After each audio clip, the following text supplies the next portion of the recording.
Bienvenue dans cette nouvelle émission du Paninicast où Émile et moi avons l'insigne honneur, que dis-je, le privilège immense et un plaisir incomparable de recevoir un nouveau membre de l'équipe de Panini. Comme vous le savez, nous recevons à intervalles réguliers des membres de Panini pour vous dévoiler l'envers du décor.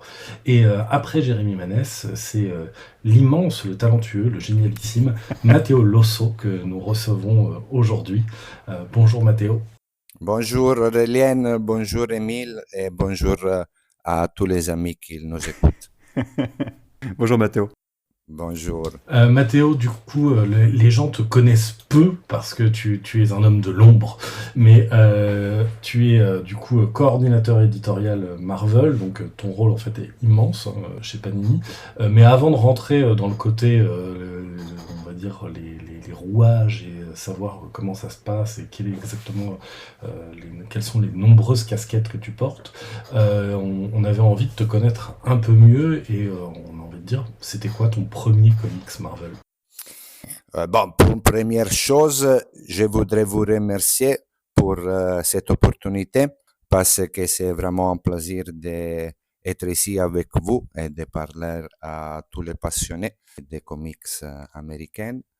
Et dommage que notre podcast c'est seulement audio et pas vidéo aussi parce qu'on est tellement beau que la qualité sera vraiment de super à exceptionnel, mais bon, peut-être ça sera le prochain step de notre évolution numérique. Et bon, blague à part, parce que seulement Émile, il est beau. Moi et toi, Aurélien, on est sympa. Et je veux aussi m'excuser à tous les passionnés parce que je ne suis pas langue maternelle. Je ferai mon mieux pour essayer de bien parler et je fais toujours des efforts pour améliorer, mais je pense que je suis arrivé à mon limite. Mais dites ça, que c'est vraiment nécessaire, c'est pour... Après, t'inquiète pas, Mathéo. Je pense que si on l'avait fait en italien, on aurait plus galéré, Aurélien et moi, que... mais je ne sais pas. Mais dites ça,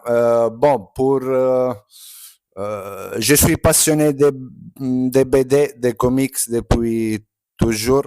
J'ai commencé à lire des BD classiques italiennes, françaises et américaines depuis mon enfance. J'ai lu Astérix, Lucky Luke, des magazines italiens pleins des auteurs vraiment incroyables, et aussi des comics Marvel, mais comme lecture entre beaucoup des autres choses. Donc, j'ai lu Fantastic Four, Capitan America, Thor, par Stan Lee, Jack Kirby, Gene Colan, John Romita Sr. et tous les maîtres du comics américain. Mais ma vie a changé quand j'ai rencontré Daredevil par Frank Miller. Donc, les numéros 168 de la série Daredevil, Elektra, a totalement changé ma vie. Et depuis ça, j'ai commencé à être pas seulement un lecteur de Marvel, mais un true believer. J'ai commencé à lire tous les comics Marvel que j'ai eu l'opportunité de trouver en édition italienne et après aussi en version originale. Et ça, c'est devenu ma vie. C'est un partie très important, pas seulement de mon travail, mais de ma vie en général.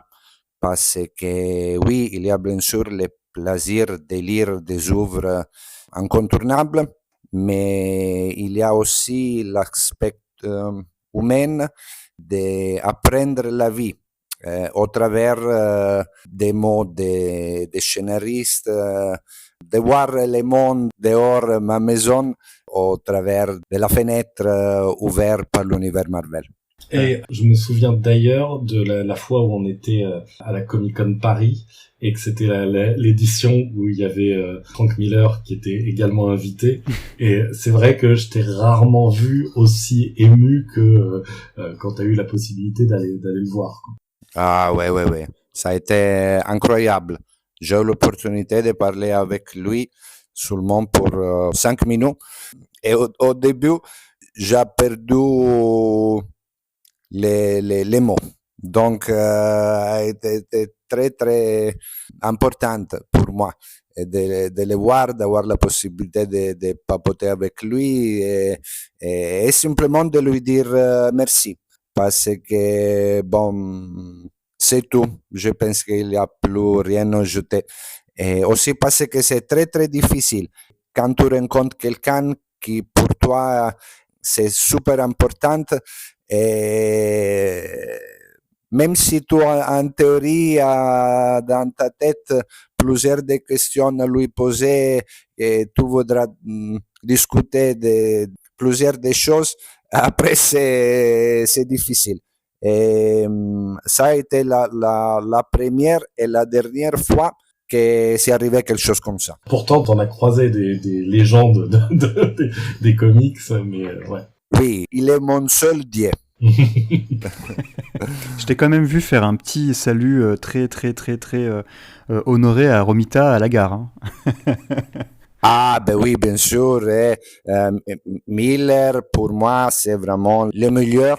Mais si on parle des désignateurs, mon premier contact avec Spider-Man, donc mon super-héros favori, et c'est arrivé avec l'Amazing Spider-Man par Roger Stern et John Romita Jr. Et lui, comme designateur, il était vraiment une constante dans toute ma vie parce que, bon, j'ai commencé à lire avec lui, avec son Spider-Man, et je continue aujourd'hui encore avec lui et avec son Spider-Man. Donc, tout change. Je suis pas plus un gamin, je suis devenu un père, mais lui et son Spider-Man, il est encore là avec moi. Donc, oui, il faut lui donner un bienvenue. À la hauteur de sa légende, quoi. Oui. Et donc, ouais, après avoir découvert Miller, qu'est-ce qui t'a amené du coup à travailler chez Panini en fait, en termes de parcours? Après être devenu un passionné, un collectionneur et un Marvel Zombie, et j'ai commencé à faire un fanzine. Je ne sais pas si c'est possible pour les amis qui sont en train de nous écouter de savoir, de se souvenir des fanzines, mais bon, un fanzine, c'est un fanatic magazine. Donc, c'est un review fait maison dédié au monde des comics américains. Donc, j'ai créé à 12 ans cette fanzine qui s'appelle Amazing Comics, que c'est l'union des noms de mes magazines américains favoris. Donc, Amazing Heroes et Comics Interview. Et j'ai créé cette fanzine avec des amis, avec des articles, des interviews, des reviews, sur tous les comics américains, donc pas seulement Marvel, mais aussi des autres maisons d'édition, mais aussi des fumetti italiennes, des mangas japonaises. Et ça, c'est évolué, c'est devenu super important comme fanzine sur le marché italien. Je suis arrivé à en faire 500 copies pour chaque numéro. Et après, c'est devenu aussi un site internet, un des premiers sites internet italiens dédiés au monde des comics, un des sites les plus importants du début d'Internet, quand même sur le marché italien, en langue italienne. Et après, pendant mes études de loi, à Rome, j'ai vu sur les sites internet de Panini un job opportunity et j'ai envoyé mon curriculum et bon, quelques semaines d'après, j'ai commencé à bosser pour Panini le mois d'août 2004 et toujours depuis le début pour le marché français comme coordinateur éditorial. Est-ce que tu parlais déjà français du coup à l'époque? Rien du tout, rien. J'ai commencé à étudier j'ai fait un investissement sur l'avenir. Je me souviens, les premiers mois de travail, j'étais au bureau de 8h30 le matin jusqu'à 8h30 le soir parce que j'ai la nécessité d'apprendre comment fonctionne la structure, quels sont les passages nécessaires, qui sont les collègues, qui fait quoi, et quand il faut faire les choses et comment il faut les faire. Et après le travail, 2 fois chaque semaine, je faisais une école de français pour essayer de commencer, quand même de commencer. Et bon, et je suis arrivé ici, donc je ne sais pas si la qualité de l'école était très très bonne, mais, mais au début, bien sûr, on parle avec des traducteurs, éditeurs en anglais, donc j'ai commencé à faire mon travail en anglais, et aujourd'hui, je dois dire que je suis content de mon niveau parce que ça me donne la possibilité de parler en italien, anglais, français, quelquefois les trois en même temps avec tout le monde. Donc, ça marche. Et du coup, à la rédaction à Modena, parce que bon, pour les gens qui savent pas, en fait, Ouais. le siège de Panini est donc à Modène, en Italie. Du coup, comment ça se passait en fait comment c'était organisé à l'époque la rédaction? Tout est né par l'idée de Marco Lupoi. Marco a été contacté par Marvel pour créer, pour première chose, Marvel Italia. Marvel Italia, quelques mois d'après son début, a été acheté par Panini. Et heureusement, ils ont décidé d'essayer de travailler sur la licence Marvel dans toute l'Europe. Donc, ils ont pris les droits de publication pour la France, pour l'Allemagne, pour l'Espagne. Et oui, la Panini s'est basée à Modena, qui c'est une petite et très jolie ville dans le nord de l'Italie. Et Marco Lupoi, il est le directeur du publishing Panini Comics dans le monde entier. Et il a créé des équipes pour travailler sur les différents pays. Et pour la France, il a rencontré Monsieur Sébastien Dallen, qui aujourd'hui il est le chef de Panini en France en général, mais qui au début a créé la structure de Marvel France. Et bon, il a l'éditorial sur Modène, mais il y a aussi les collègues qui travaillent sur le marketing, sur la logistique, qui sont en France, dans le sud de la France, aujourd'hui à Nice.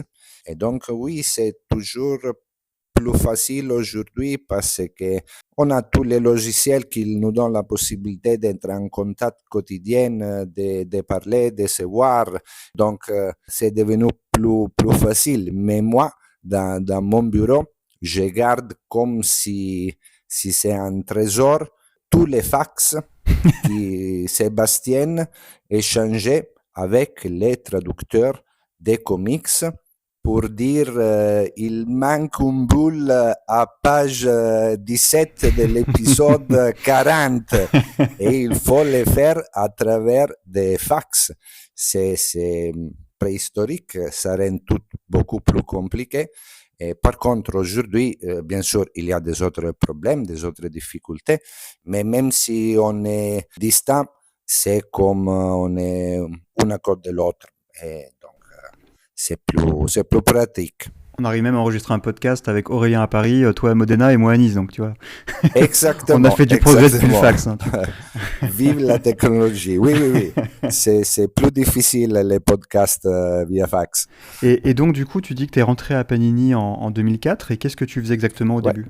La même chose qu'aujourd'hui ou pas? Les mêmes choses, mais de manière totalement différente. Parce qu'aujourd'hui, on fait 10 fois, je pense, les plannings éditoriales du début. Donc, la situation s'est totalement changée niveau quantité, mais je pense aussi niveau qualité, parce qu'on est amélioré, on apprend toujours quelque chose en plus pour faire mieux la fois suivante. Et non, j'étais toujours les coordinateurs éditorial. Je suis arrivé pour remplacer ma chère collègue Anne, qui est partie en maternité. Et à son retour, ils ont dit, mais bon, Segar, il a bien travaillé, il peut continuer à bosser avec nous. Mais le travail, c'est presque les mêmes. Moi, je suis très content, je suis privilégié parce que même si c'est un travail parfois technique, je peux arriver à utiliser aussi mon know-how, mon savoir-faire niveau connaissant de l'univers Marvel, des auteurs, des séries, et aussi mon cœur d'éditeur pour suivre, pour travailler sur les produits avec pas seulement professionnalité, mais aussi passion.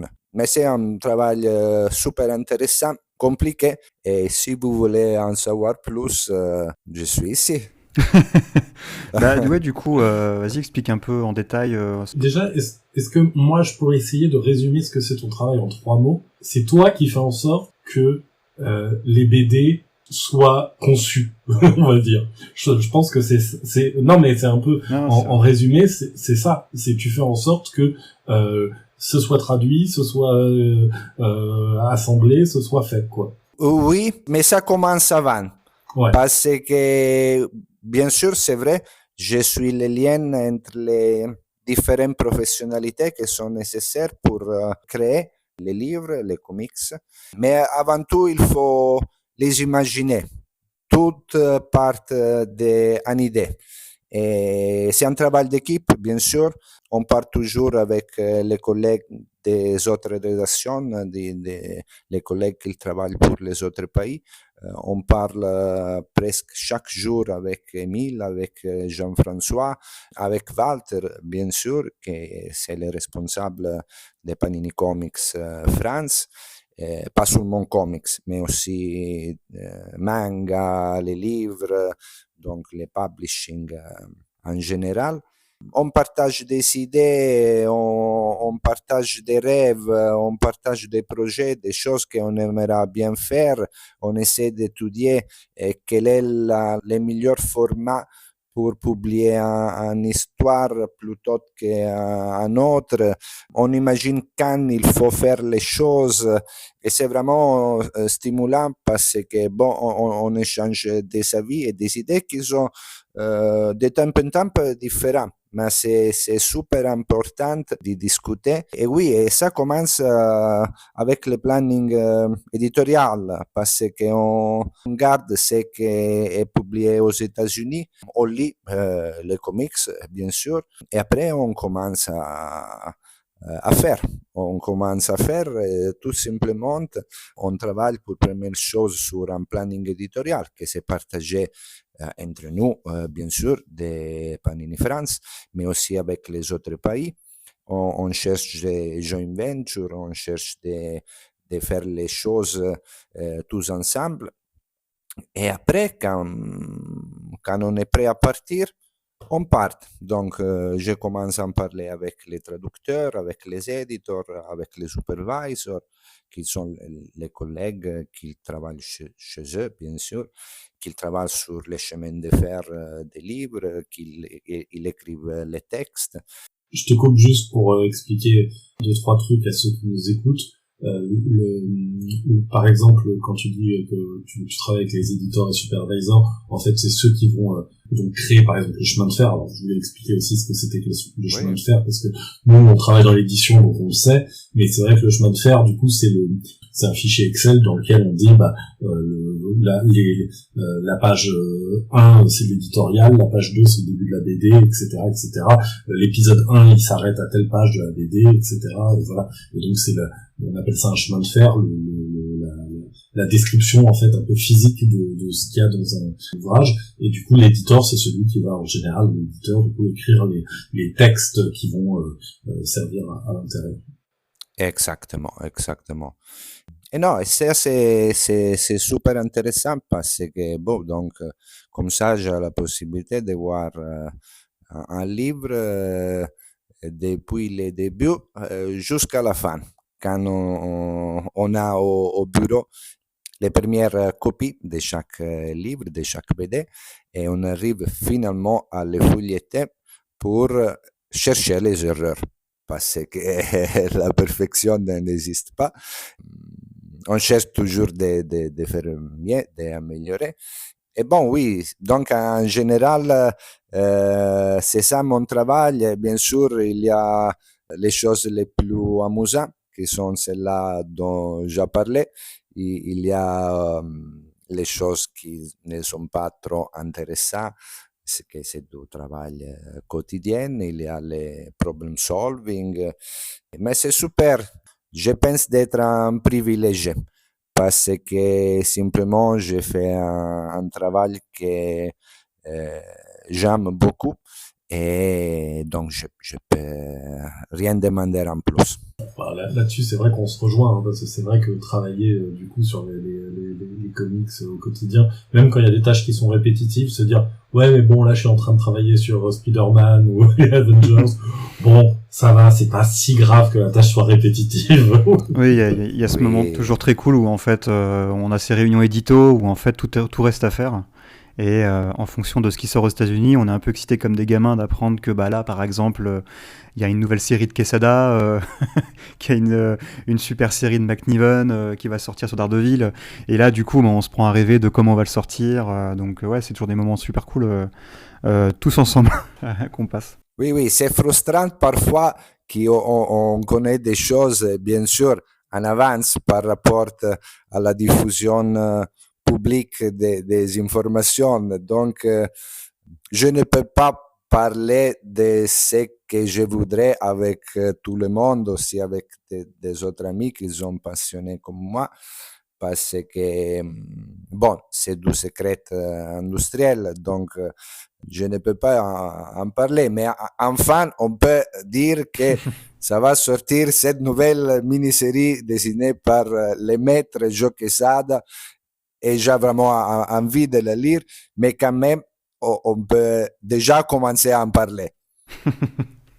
Oui, c'est toujours un peu frustrant qu'on a les infos vachement en amont. Là, ceux qui nous écoutent, ils sont en train de rouler des yeux et dire ouais c'est ça, plaignez-vous. Et Mathéo, justement, tu dis que il y a une grosse partie du plaisir qui du coup est d'imaginer le format, la BD, comment on va publier telle ou telle histoire. Est-ce qu'il y a un projet dans tous ceux sur lesquels tu as travaillé, dont tu es à l'origine, dont tu serais le plus fier? Les prochaines. C'est toujours comme ça. Non, mais moi, je suis vraiment heureuse d'être arrivé à créer la ligne Marvel Anthology. Donc, les livres Je suis, nous sommes. J'ai toujours rêvé de faire quelque chose comme ça. Ça a été pas facile de communiquer le projet, d'expliquer pourquoi. Ça, en théorie, c'est une bonne porte d'entrée pour tous les lecteurs, aussi pour quelqu'un qui ne connaît pas encore les comics Marvel, mais peut-être qu'il connaît les dessins animés ou les films, ou aujourd'hui aussi les séries télé, et que ça peut devenir vraiment une clé pour devenir passionné des comics. Et donc, oui, dans 20 ans, j'ai fait plusieurs des choses. Il y a beaucoup de livres et des opérations que j'aime, que j'adorais faire, et pourquoi je suis super contente. Mais oui, les livres Je suis, nous sommes sont sans doute la chose la plus importante, je pense, que je suis arrivé à faire. Et en fait, la seule chose que j'ai écrit pour Panini Comics France, c'est l'introduction au premier livre, que c'est Je suis Spider-Man. Et j'allais dire, en tant que moi, rédacteur aussi, c'est une casquette, à chaque fois que j'ai travaillé sur des Je suis, nous sommes, ça a toujours été un plaisir, parce que c'est vrai que écrire des textes là-dedans pour donner des éclairages et des approfondissements, À chaque fois, ouais, c'est vraiment top, quoi. C'est vraiment super. C'est une vraiment très belle collection. Et d'ailleurs, j'en profite parce que c'est vrai que c'est une collection où des fois il y a des personnes qui, comment dire, j'ai pu voir qui se posaient la question. Pourquoi je suis et pourquoi nous sommes d'ailleurs? Pourquoi pas? Mais non, c'est une idée. On a évalué plusieurs des possibilités comme titre, mais je pense que lier les titres de Louvre aux super-héros ou à l'équipe, comme si c'est les personnages qui s'y présentent au lecteur, c'est une bonne idée pour donner les moods de Louvre.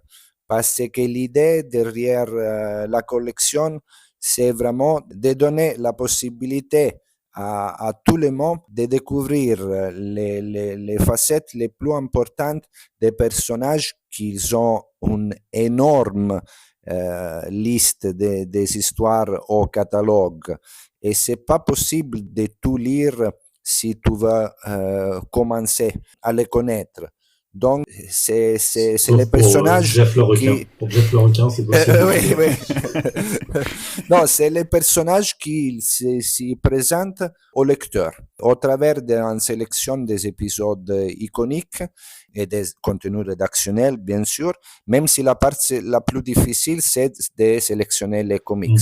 Parce qu'on part toujours d'une liste de 50 épisodes qui sont incontournables, mais au final, il faut réduire à 320 pages. Et donc, oui, la chose la plus difficile, c'est de réduire la liste. Surtout que tu rajoutes une autre contrainte qui est dans cette collection, qui est celle d'avoir au moins un récit par décennie. Exactement. Ça, c'est vraiment...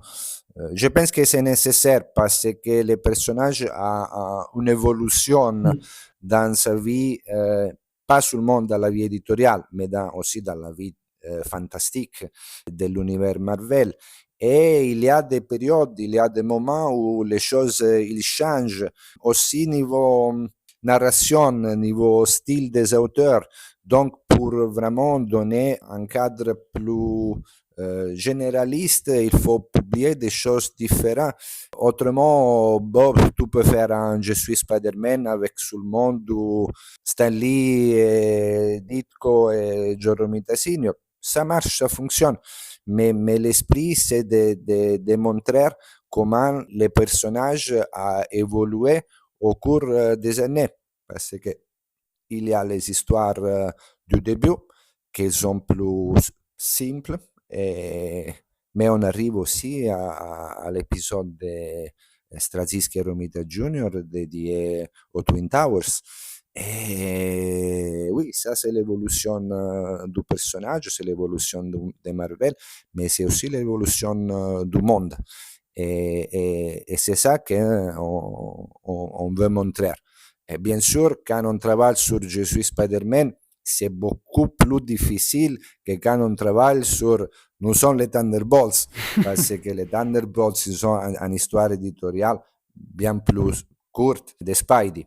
C'est presque le problème inverse. Non, pas qu'il n'y ait pas d'histoire de qualité, mais il y a un truc où, pour essayer d'avoir de la variété dans ce qui est proposé, pas prendre les numéros 1 de chaque équipe. Oui, c'est vrai, mais je peux te confirmer, Aurélien, que aussi quand on a travaillé sur les sommaires de Nous sommes les Thunderbolts, a été difficile d'enlever plutôt que de trouver. Donc, non, heureusement, il y a plein. Je l'ai feuilleté, on va dire, pour choisir les pages de preview, et j'ai trouvé le sommaire vraiment top. En fait, je trouve qu'on a à la fois l'évolution de l'équipe et plein d'épisodes vraiment iconiques, etc. Et c'est vrai que je me suis fait la réflexion en lisant Nous sommes Thunderbolts que je pensais presque que justement ça allait peut-être être dur à remplir, et non, c'est vrai que on arrive à la fin des 320 pages et on fait déjà Mais il y en aura des autres. Je suis déjà au travail sur les prochains livres. Je suis le valet de cœur, enfin. Non, ça c'est pour l'année prochaine. Ou 10 ans, ou jamais, je ne sais pas. Mais je pense que Aurélien, dans les Big News, il a déjà parlé de ce livre-là. Mais je ne veux pas risquer de On a faire parlé de Je suis du Galactus. spoiler. Exactement, c'est ça, c'est ça. Et je suis au travail déjà sur Je suis Galactus, donc. Mais il y en aura des autres au cours des années, j'espère. Est-ce que d'ailleurs, bah, du coup, tu parlais du projet dont tu es le plus fier, mais est-ce que tu as à l'inverse un serpent de mer, un projet que tu rêverais de faire ou une série que tu rêverais de sortir, mais qu'on n'a toujours pas fait pour des raisons X ou Y? Ouf, ça c'est plus difficile. Il y en a plein. J'ai un dossier sur mon ordinateur où il y a plein de projets, des choses que j'ai proposées, mais qui pour une raison ou l'autre, ils ne sont pas faisables. Mais encore une fois, c'est un travail d'équipe et ça c'est super important parce que je peux avoir des idées qui, dans ma tête, il marche bien, mais après, il faut rencontrer le public, il faut rencontrer les marchés. Et donc, oui, il y a plein de choses que je voudrais faire, mais il y a une bonne raison si au final, ils n'ont pas été approuvés. Même si je peux ajouter que quelques projets dans mon dossier secret a été fait quelques années d'après la première proposition. Donc, jamais dire jamais. Il faut avoir confiance dans le futur. Bah, je sais que je me rappelle des premières fois où je suis venu aux réunions édito, où on pouvait déjà évoquer les Inhumains de Jenkins et Jelly. Et à l'époque, ça semblait un projet insurmontable quasiment, et en tout cas qu'on repoussait. Bon, maintenant on l'a republié plusieurs fois. Si, non, mais c'est vrai, c'est exactement comme ça, parce que c'est une évolution quotidienne. Donc les marchés, ils changent, les publics, ils changent. Il y a des choses qui aujourd'hui sont impossibles, que d'ici quelques années ou d'ici quelques mois, ils deviennent faisables. Donc, jamais arrêter de rêver. Ça marche pour mon travail dans le monde de l'édition, mais ça marche en général. Donc, je suis de cet avis quand même. Et si je peux ajouter une chose, après les Je suis, nous sommes, les deuxièmes dans la liste, c'est les Marvel Must Have. Je me souviens bien que moi, je travaillais pour un an et demi ou quelque chose comme ça avant le lancement de la collection. Et bon, je suis super fier du résultat final parce que j'aime bien vraiment les choses qu'il peut arriver partout, donc à tout le monde. Quelqu'un qui connaît déjà les comics, mais aussi à quelqu'un qui peut devenir passionné au travers d'un livre comme un Je suis, nous sommes, plutôt que comme un Marvel Must Have. Et s'ils ont pas trop cher, c'est mieux. Tu avais aussi participé à la création d'un Panini Made in Italy. J'ai vu donc un livre qui était dédié aux artistes italiens. Oui, j'ai fait quelques livres comme éditeur, mais vraiment seulement pour passion. Donc, peu dans la nuit ou peu dans les week-ends, quand j'étais encore plus jeune, donc ça, une famille à gérer. Et j'avais aussi quelques petits projets pour les marchés français parce que, bon, j'ai fait les leviers de Marvel Art of Gabriele Dell'Otto, un artbook que je pense ça reste encore exceptionnel avec des fold-out par Gabriele qui sont vraiment incroyables. Et ça est sorti en Italie, en France et en Allemagne. Et après, oui, j'ai fait 2 livres pour les marchés italiens. Donc, Marvel Made in Italy et Marvel Made in Italy 2, qui sont des livres où il y a des comics dessinés par des auteurs italiens qu'il travaille chez Marvel, des interviews, des articles, des bonus. Et ça, c'est un projet que j'ai commencé à imaginer avant de commencer à bosser pour Panini. Donc, comme contenu à développer en ligne pour moi-même, pour passion. Mais bon, après, j'ai eu l'opportunité de faire quelque chose en plus parce que j'ai commencé à suivre tous les mouvements des dessinateurs italiens qui ont commencé à bosser chez la Maison des Idées et je me suis rendu compte que c'est quelque chose de vraiment incroyable et super intéressant, aussi niveau journalistique, mais aussi de sociologie. Et donc, oui, j'ai eu l'opportunité d'en faire des livres. Et quand j'ai terminé d'écrire le deuxième, les jours d'après, ils sont arrivés encore et encore et encore de nouveaux dessinateurs italiens de Marvel. Et en théorie, ça peut continuer avec un troisième, quatrième, cinquième livre, mais je n'ai pas plus le temps de, de les suivre. Et de toute façon, je pense que c'est pas plus nécessaire parce que ce sont des choses qui sont nées quand Internet était encore au début. Aujourd'hui, c'est devenu vraiment inutile, selon moi, parce que c'est une évolution, c'est une situation en évolution quotidienne. Et donc, c'est mieux d'en parler en ligne plutôt qu'imprimer quelque chose sur papier. Et d'ailleurs, en tant que fan de Marvel, en tant qu'Italien, comment tu l'expliques, toi, pour un peu, on va dire, synthétiser le livre? Parce que finalement, on l'a vu là avec le livre qu'on avait sorti sur le Silver Surfer de Castellini. C'est un des premiers artistes italiens à avoir un peu percé, on va dire, le mur de l'Atlantique pour aller chez Marvel. Et finalement, on arrive à une génération, voire une deuxième, troisième, quatrième génération d'artistes, où finalement, quand tu regardes les grands artistes d'aujourd'hui, il y a quand même des Vincentini, dans les artistes à devenir, il y a Carré, il y a Casagrande, il y a donc Dall'Otto, évidemment, dans toutes ces générations-là. Et donc, ouais, comment tu l'expliques, en fait, cette fascination et cette envie qu'ont les artistes italiens à travailler chez Marvel? Mais c'est l'histoire de notre culture. L'Italie et la France, ils sont les pays dans le monde entier où il y a une concentration des œuvres d'art que tu ne rencontres pas dans des autres pays, dans des autres endroits, mais je dis dans le monde entier. Donc, je ne connais pas quel est le pourcentage, mais je pense que bon, les 50% de la créativité humaine la plus intéressante, c'est en Italie et en France. Après, pourquoi tellement des auteurs italiens et pas tellement des auteurs français? La première chose à dire, c'est que les meilleurs dessinateurs de comics dans le monde entier, il est français. Il s'appelle Olivier Coipel. Mais dites ça, le marché français, c'est de la BD, le monde de la BD, c'est super riche. Si tu rentres dans une librairie, et tu rencontres en quantité et en qualité, niveau histoire, mais surtout niveau design, que c'est incroyable.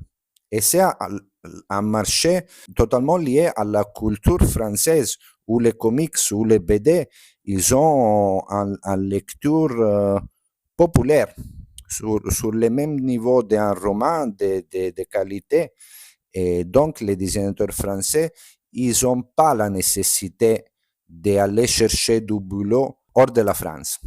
Par contre, en Italie, c'est vrai, il y a aussi chez nous plein de fumetti, mais ils sont beaucoup moins artistiques.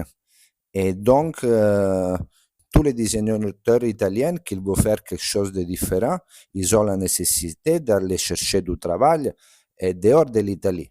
Il y a quelqu'un qui travaille pour le marché français, il y a quelqu'un qui travaille pour le marché japonais, mais surtout, il y a beaucoup de monde qui travaille chez les États-Unis et chez les publishers américains, pas seulement Marvel, mais aussi les indies ou la distinguée concurrence, parce qu'ils ont du talent, parce qu'il y a des écoles où il y a des personnes comme David Messina.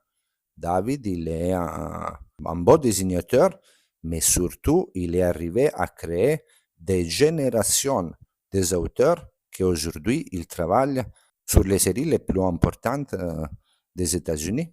Valerio Schiti, il est allé à l'école de David. Et aujourd'hui, il fait Gods avec Jonathan Hickman, Alessandro Cappuccio, tous les auteurs basés sur Rome. Non, je pense que c'est ça. On a l'art dans les sangs. Ouais, puis en plus après, au bout d'un certain moment, le fait est que les éditeurs américains sont habitués à travailler avec ces auteurs italiens. S'ils ont besoin d'un auteur fill-in, ils vont peut-être envoyer un mail en disant est-ce que tu connais quelqu'un qui peut te remplacer, etc., qui m'envoie des planches pour que je rejette un œil, etc. Il peut aussi avoir ce phénomène-là de cooptation qui se crée, qui est peut-être plus facile que évidemment, voilà. On sait qu'il y avait eu le même phénomène aux Philippines pendant un temps. Il y avait énormément de dessinateurs philippins. Alors, il y avait aussi une histoire des États-Unis avec la présence de bases militaires là-bas. Mais voilà, il y a des moments comme ça où, à partir du moment où ils ont créé des liens avec un pays, d'une certaine manière, ça fait que se renforcer aussi avec le temps. Oui, peut-être. Mais même si je pense que la chose la plus importante, oui, c'est la qualité, c'est la professionnalité, parce que ça donne envie aux éditeurs de travailler avec les artistes, qu'ils soient américaines, italiennes, françaises, sud-américaines ou philippines. Donc, oui, c'est un mix de choses différentes. Mais bon, on a parlé de quelques auteurs de Rome. Et si tu sors de ta maison et tu vas boire un café au Foro Italico, à côte du Colosseo, où tu as la possibilité de vivre dans une cité que c'est un musée ouvert 24 sur 24, et bien sûr ton esprit artistique va être plus évolué. Et donc, bien sûr, on ne parle pas de Michelangelo, Raffaello ou Leonardo da Vinci, mais c'est toujours de l'art, parce que les comics, ils sont un média au travers de lesquels c'est possible de communiquer un message, mais ils sont aussi en forme d'art. Donc, je pense que c'est vraiment tout lié à la culture d'un pays et oui, je pense que c'est surtout ça. On a parlé de cette arrivée de dessinateurs et dessinatrices italiens. Et d'ailleurs, toi, globalement, pas que en Italie, du coup, quels seraient tes dessinateurs favoris, ceux qui t'ont marqué Donc, tu as parlé de Romita, tu as parlé de Miller, mais est-ce que tu en aurais d'autres? Moi, j'ai beaucoup aimé surtout des dessinateurs qui sont plus cartoonistes. Donc, moi, quand j'ai découvert Arthur Adams, je suis devenu totalement fou. Et quelques mois d'après, le premier numéro de Long Shot, la mini-série qu'il a dessinée avec les scénarios di Annocenti, j'ai découvert Michael Golden. Et ça a été un deuxième choc culturel. Mais en général, je pense que le niveau de design, c'est vraiment incroyable. Et aujourd'hui, il y a chaque mois quelqu'un de nouveau qui arrive et qui a du potentiel extraordinaire. Et il y a vraiment plein de dessinateurs qu'il faut suivre aussi pour voir l'évolution. C'est la liste, c'est vraiment interminable. Bon, je peux passer de George Perez à Jason Pearson, Mike Mignola a Marco Checchetto.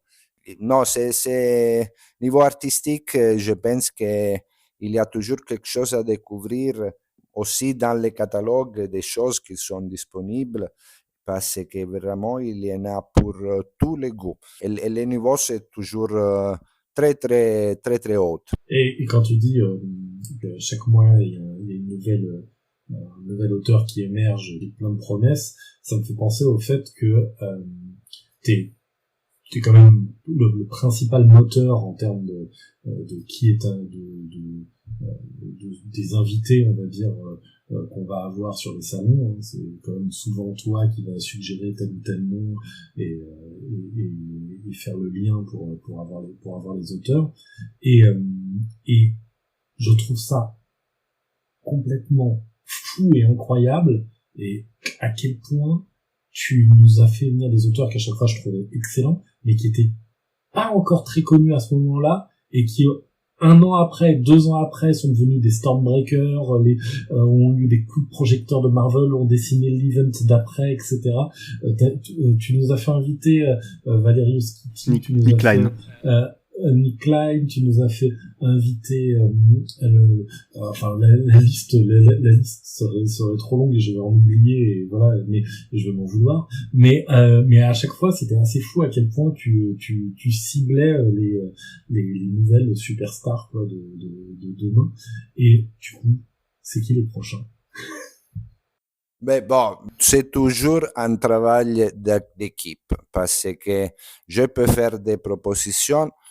Souvent, les collègues, ils m'écoutent, mais c'est vraiment toujours un travail d'équipe. Mais selon ce que tu as dit, ou on les contacte trop tôt, parce qu'ils viennent avec nous quand ils ne sont pas encore connus, ou on a de la chance, et surtout, c'est positif pour les dessinateurs de venir avec nous, parce que comme ça, ils sont sûrs de devenir importants quelques années d'après.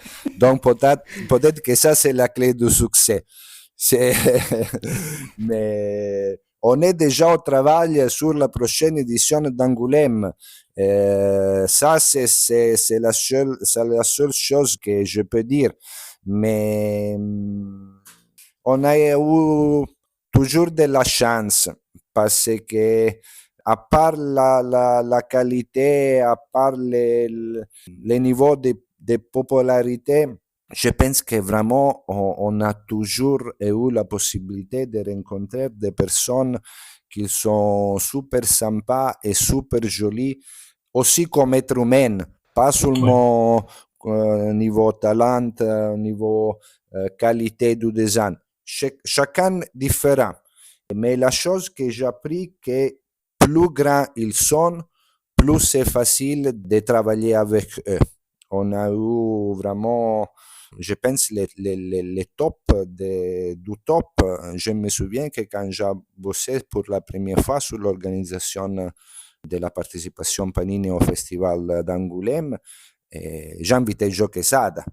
Et donc, c'est un début du feu qu'il m'a aidé aussi dans les éditions suivantes, parce que quand tu arrives à inviter et avoir avec toi un des meilleurs dessinateurs du monde entier, qui c'est aussi chef de Marvel, tous les suivants, c'est vraiment plus facile de les gérer. Et on parle de Stuart Immonen, Umberto Ramos, David Aja, Jim Starlin, John Romita Jr., Mike Diodato Jr., vraiment une liste incroyable qui, si je pense aujourd'hui à les personnes que j'ai eu l'opportunité de rencontrer, c'est vraiment un rêve qui se transforme en réalité. Et du coup, pareil, parce que finalement, on a parlé des dessinateurs favoris, mais en termes d'histoire, vu que tu as quand même pareil un gros bagage sur Marvel, quelles sont par exemple toi tes histoires qui t'ont marqué, et surtout, quelles sont les séries actuellement que tu prends plaisir à suivre? Parce qu'on pourrait penser, avec tout ce que tu as lu, que tu pourrais te lasser parce qu'il sort maintenant, parce que tu as quand même beaucoup de recul. Mais quelles sont les histoires qui te marquent encore maintenant? Moi, j'ai lu millions de pages de comics Marvel, et même si je sais que ça peut sembler incroyable, mon histoire favorite, c'est un petit backup d'un annual Spider-Man qui s'appelle The Kid Who Collects Spider-Man.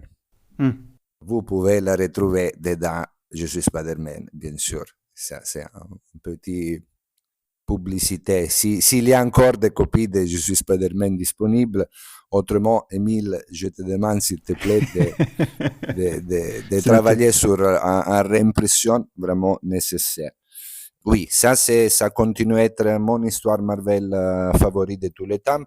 Mais bien sûr, il y a tous les Daredevil par Frank Miller, qui est niveau comics mensuel, donc publication régulière. C'est les meilleurs comics qui a été jamais créé dans le monde entier avec Berserk de Kentaro Miura. Mais il y a la dernière chasse de Kraven, il y a tous les Fantastic Four par John Byrne, qui sont vraiment un porte d'entrée parfait pour tout ceux qui veulent découvrir l'univers Marvel. Moi, j'ai commencé à lire les Fantastic Four par Byrne quand j'étais un gamin, et c'est à travers de son run sur les Fantastiques que j'ai découvert Black Panther, les Inhumains, toutes les choses qui ont été créées par Jack Kirby et Stan Lee. Il a de nouveau rendu disponible dans une vision plus moderne, plus accessible. Donc, vraiment, je conseille à tout le monde, à tous ceux qui veulent découvrir Marvel, de lire les Fantastic Four de John Byrne, qui sont intemporels, sont un classique moderne qui vous donne vraiment la clé pour rentrer, pour ouvrir la porte de Marvel. Et la dernière chose, moi, je lis des comics seulement chez moi, pas quand je suis au bureau. Mais chaque mois, quand il arrive les fichiers PDF des États-Unis, je ne résiste pas à la tentation de lire Ultimate Spider-Man par Hickman et Keketto, parce que c'est vraiment super, super. Donc aujourd'hui, si tu me demandes en série, c'est Ultimate Spider-Man. Mais il y en a vraiment plein, surtout des classiques, des choses qu'on a déjà publiées, qu'on continue à rendre disponibles pour les nouveaux lecteurs, les nouveaux fans. Oui, parce que je crois que tu aimes beaucoup Hulk aussi, et c'est toi qui m'avais conseillé quand j'étais arrivé de lire Immortal Hulk dès le début. Moi, quand j'avais 14 ans, j'ai demandé comme cadeau d'anniversaire à mon père et à ma mère la souscription à la version américaine de Incredible Hulk par Peter David. Et je pense qu'il n'y a rien à ajouter. Non, blague à part, Hulk, c'est un des personnages les plus intéressants qui a été créé par Stan Lee et par Kirby. Même si c'est perçu comme secondaire, il y a plein de runs qui sont vraiment super bien écrits, super bien dessinés. On a vu sur Hulk les débuts presque de Todd McFarlane, on a vu Dale Keown, Stuart Immonen, John Romita Jr. Immortal Hulk, c'est une des choses les plus belles qui s'est sortie dans les dernières 10 ans, ou peut-être quelque chose en plus, niveau comics en général. Pas seulement Marvel, pas seulement américaine, mais vraiment au niveau global. Et aujourd'hui aussi, c'est pareil. Non, c'est un personnage vraiment intéressant depuis ses origines. Et chaque fois, il arrive quelqu'un, ça c'est la chose vraiment la plus incroyable, bien sûr. Il arrive quelqu'un qui a la capacité de nous montrer une version différente du personnage, même s'il s'agit toujours du même dualisme.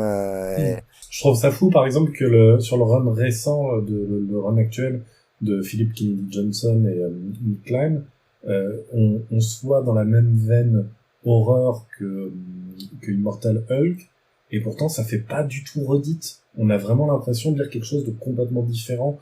Donc même en étant deux runs comme ça qui sont proches dans le temps, ils se succèdent quasiment, et d'ambiance, on est dans l'horreur, on a deux choses complètement différentes, quoi. Donc ouais, c'est vrai que... Avec le côté un peu plus road movie qu'on peut retrouver, si je dis pas de bêtises, dans un run de Bruce Jones, où on voit Hulk qui marche et qui va faire des rencontres, plus le côté un peu monstre de la semaine, qui est quand même super cool aussi à lire, avec les super dessins de Nick Klein. Oui, je suis totalement d'accord avec vous.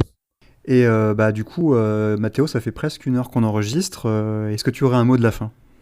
Ben non, je voudrais seulement vous remercier de nouveau parce que a été super sympa d'être ici avec vous à parler.